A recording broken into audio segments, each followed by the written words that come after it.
I heard this story of a young girl who lived with her grandmother, and one day they were baking a cake, and her grandmother began to show her all of the wonderful ingredients that go inside of a cake. And right before the grandmother put the cake in the oven, she looked at the little girl and said, "When this cake hit the right temperature, it's going to rise." The little girl was so excited because she had never seen a cake rise before.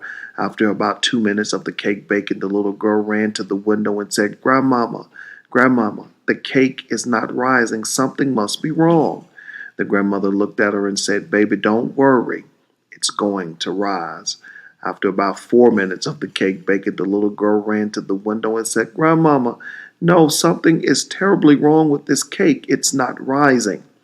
The grandmother looked at the little girl and said, "Baby, don't worry. It's going to rise."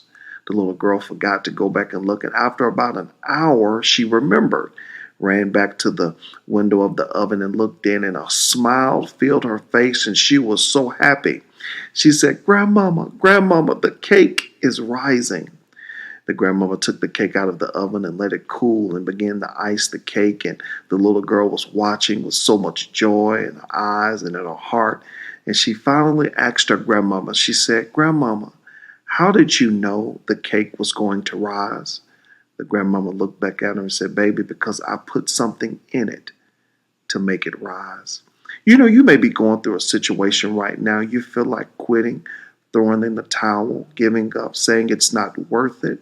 I want to let you know that down in your heart is something God put in you to make you rise out of this. You're going to come out of it because just as that grandmother put that ingredient in that cake, something is woven down in the reservoir of your greatness that will cause you to rise and come out. Keep going. Don't quit.